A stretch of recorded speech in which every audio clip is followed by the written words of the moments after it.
just wants for them to introduce themselves. Hola, buenas tardes. Yo soy Clara Medina y hice el papel de Doña Pana. Gracias.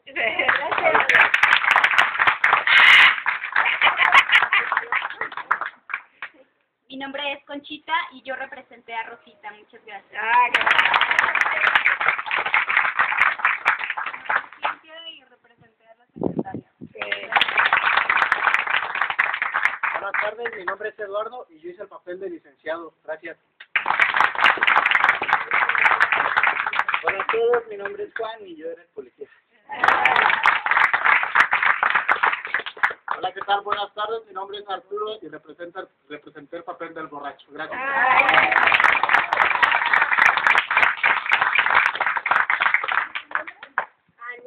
Bueno, yo soy Ana Márquez, and I'm the development coordinator here at CASA, and I'll be helping translate. Yo soy Dulce.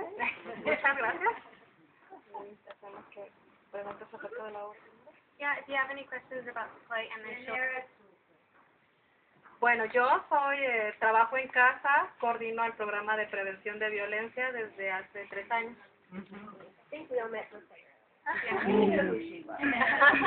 But you don't know that Dulce and 10 more people, when they leave tomorrow from the Jardine at dark 30, they'll walk for 3 days just to help them. He's walking and working. I've had the pleasure to see them actually in November. And there's like people's interactions and like the way that they actually work with the theater group is quite amazing to see. And a lot of the women actually suffer from this type of violence, as Tricia talks about, and our program works in. So we channel a lot of cases, but the other team works with the way that women come up, and then there's always an open forum of discussion where the theater group talks about the issue of domestic violence, and then they channel whatever woman needs to talk to do with this program. So they kind of work as a liaison between the rural community and the work that Dulce and her team do. So after they come and perform their play, do many people open up to you and to the actors? Después de que se presentan la obra, hay mucha gente que se acerca y habla un poco de su problema. Sí. Hay mujeres que terminan llorando y cuando tú terminas la obra ellas se acercan a ti, te abrazan y así como que quieren reconfortarte como si de verdad tú estuvieras viviendo esa vida, ¿no? Pero en realidad, o sea, tratan como darte un apoyo, como decir aquí estamos, ¿no? Y si terminan llorando y si buscan apoyo y las que se le canalizan.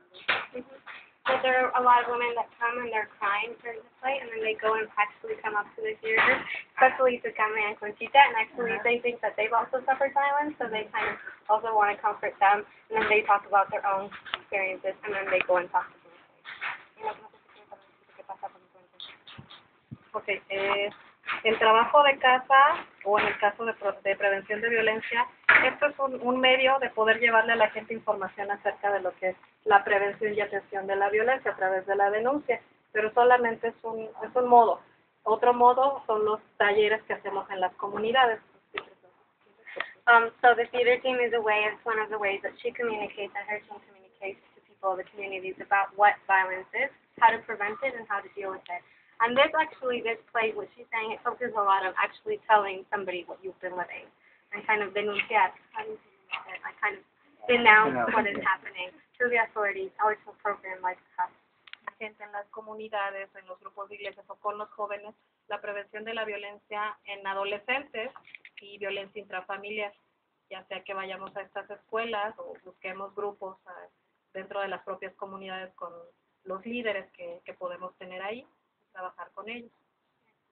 Before I explain, translate what Dulce is saying, so once they actually get channeled to Dulce's program, Dulce gives them psychological counseling, then there's a lawyer who's there to help them. There's shelter, there's food, there's medical attention in CASA's hospital. So it's around it depends on what they need and what they want. And then what Dulce is talking about is that attention to violence is one thing, but what we really want to do is prevention of violence. So she works in schools and churches, in rural communities with women, trying to actually deal with the problem before it happens. So she works, so that's the other part of the program. Y afortunadamente el año pasado tuvimos muy buena respuesta dentro de las comunidades y escuelas y pudimos atender a más de 1,200 personas con todo nuestro trabajo. En cuestión de casos de violencia tuvimos alrededor de unas 70 personas, de las cuales requirieron 10 refugio temporal y gracias a sus donativos pues seguimos ayudando.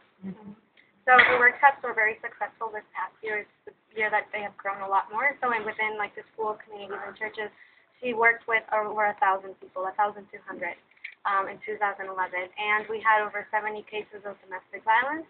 And she channeled 10 to, and then 10 were given temporary shelter. Temporary shelter. Can you speak about the new manual that's coming out? I found it, ¿El manual? El manual. Ese manual fue creado en el 2006, y se estuvieron haciendo 2 ediciones más. Sin embargo, el año pasado, por una aportación que pudimos tener, creamos una nueva edición en base a la opinión de la gente. Contratamos a un chico también, psicólogo, que hizo un cuestionario de opinión a las diferentes comunidades donde ya habíamos trabajado acerca de qué es lo que les gustaría que tuviera este tipo de información. Y el manual ya está listo. Esta va a ser una nueva guía para denunciar la violencia, que presente información de lo que es la violencia, derechos humanos, aspectos legales, y con la novedad de que tenga una línea directa de atención para casos de violencia. CASA has published a manual in 2007 that was called The Guide to Denounce Domestic Violence and How to Deal with It. So after assessing, Dulce and her team worked, and they thought that manual was pretty outdated, not only the contact information, but the way the laws that had been changed, the way that you worked, the dependencies, like the government agencies that you worked with. So with the help of Amistad Canada, we were able to kind of update the manual. So for that, we because Dulce and her teams already has a lot of activities, we hired somebody else to do it, and it was also a psychologist. And he was here working for 3 months with CASA, and he went out to the rural communities, made assessments, talked to women. There were a lot of questionnaires, and it was a lot also to know what they wanted to know, what information they want and they need. And so this manual has been completed. It's actually in the printer. Dulce, I don't know, she was picking it up last week. And so we have over, how many copies? Ahorita fueron 2,000, pero we have 2,000 copies, so we're going to be printing 5,000 copies to be giving to the peer counselors, to be in the rural communities and all this. And so the manual talks about what violence is, human rights, how to detect violence, what to work. And the newest thing is that also Dulce is doing this year is doing a 24-hour hotline for cell phones that actually, in order to denounce, and CASA will be operating that hotline. That manual available online? ¿El manual está en línea? ¿En línea? No, No, but it will todavía be. no. Once we actually we need to have one more thing with permission by the government, and once we are able to hand them out, we'll also have it online. So we'll be. ¿Qué tan receptivo es el gobierno a todo esto?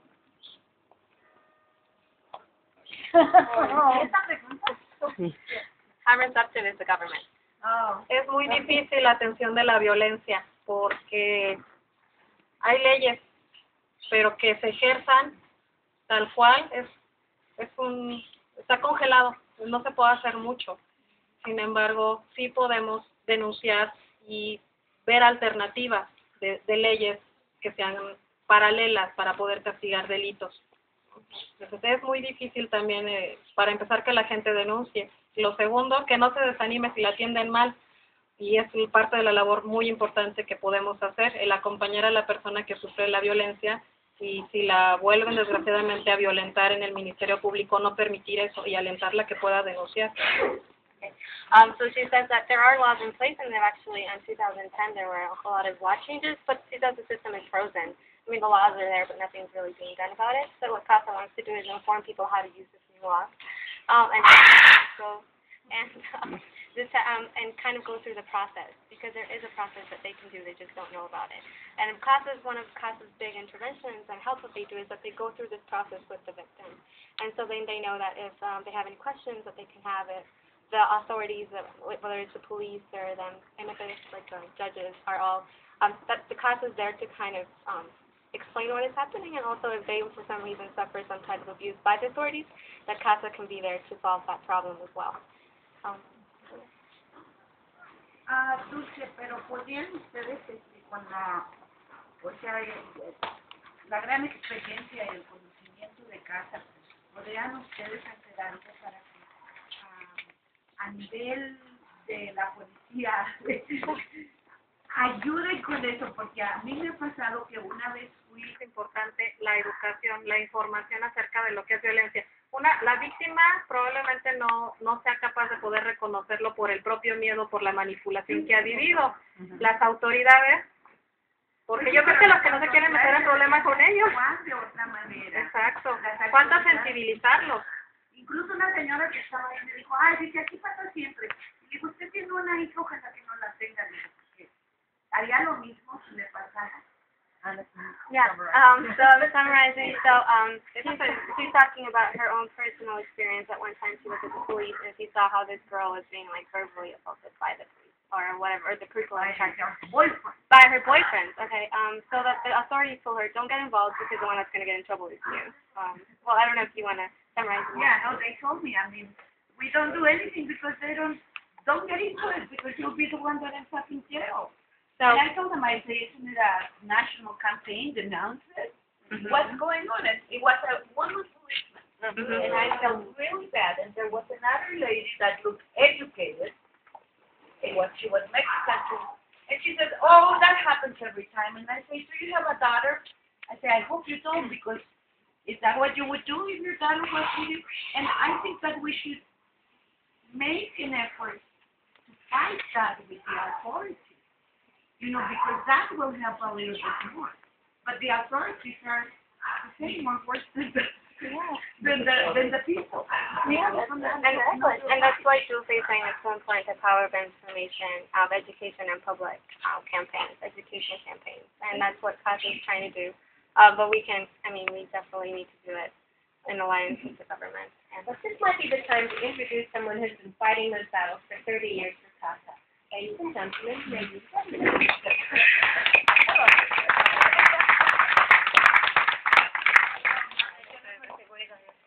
Thank you. First of all, it's lovely to see you all. This has been a fabulous, fabulous vehicle, precisely as education, and I'm referring to the San Miguel Walk. It has been many consecutive years now that many people, just like Trish before her, have worked really hard to be the chair of an event, a group. It's not so easy to manage a group sometimes, even if you have very good skills. And the point is precisely mobilization, education of all of us about things that even though we claim we're open about it, we're not. You know, whether it's sex in general or violence or lots of other things, we pretend that, you know, this was all resolved in the 60s and it really wasn't. There are still a lot of taboos, there's still a lot of ignorance, there's still a lot of double standards. Estoy nada más dando las gracias a Trish y a todos los inferiores quienes fueron los encargados de los grupos que nos hace manejar un grupo y precisamente lo que es la caminata es un vehículo de educación y de promoción, ¿no? Y que es lo que han hecho y que realmente este tabú de la violencia al sexo en general, pues supuestamente desde 1960 vimos resuelto todo eso, pero no es cierto. I really see that you're in very capable hands. I don't have that much to add. I have given to Anna, I thought it was quite moving, an email that I got yesterday from an ex-peer counselor, a young man who was a fabulous peer counselor and coordinator with us for many years, and really a success story in that after he left CASA, he went on to start his own nonprofit organization that has been quite successful. And he talks about the San Miguel Walk and some other things, and it's very short, but I thought that would be more meaningful to read that than for you to hear me go blah, blah, blah for 3 more minutes. So I'm going to leave that. Pues las dos cosas que quiero yo en español y luego en inglés.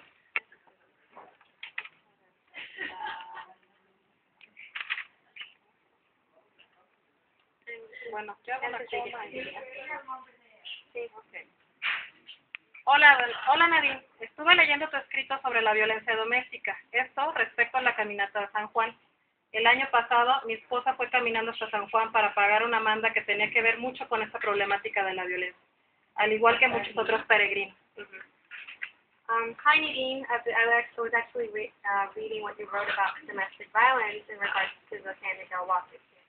This last year, my wife was walking towards San Juan in order to feel pagar una banda in order to work with a particular personal issue on the issue of domestic violence, like many other peregrinos. Ella dice que se respira un sentimiento especial durante todo el camino. Viejitos, niños, niñas, jóvenes, hombres y mujeres, todos con su propia carga espiritual, tratando de hacerla más ligera por medio de la fe y la redención. So she says that there's a very particular special feeling during the whole way. Elder people, little kids, girls, youth, men, women, all with their own spiritual burden, trying to make it a little lighter through faith and penitence.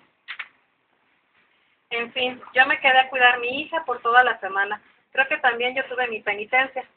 A lo que quiero llegar es que esta caminata de casa es quizás, sin proponérselo, el reflejo de muchos otros caminantes callados. I stayed the whole week to take care of my little daughter, and I think I also had my own penitence.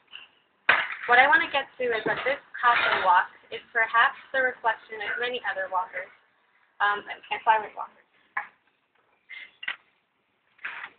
Mujeres lastimadas, allí están como mudos testigos de una violencia que todos esperamos no exista más, y que por lo tanto duplican o triplican el número de participantes en esta caminata de casa y ni siquiera se dieron cuenta.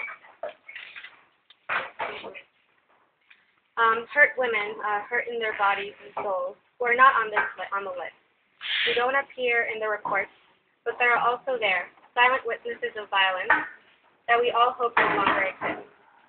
And therefore, they duplicate or triplicate the number of participants in the San Miguel Walk, and they haven't even noticed. Estoy haciendo planes con mi esposa para también caminar ahora de manera simbólica, si quiere más ampollas, junto a los caminantes peregrinos, aunque sea un ratito. Suerte y adelante en todo. I'm making my own plans with my wife to walk this time in a symbolic way. She no longer wants calluses, along with the program, even if it's for a little while. Good luck, and good luck with everything. Sincerely.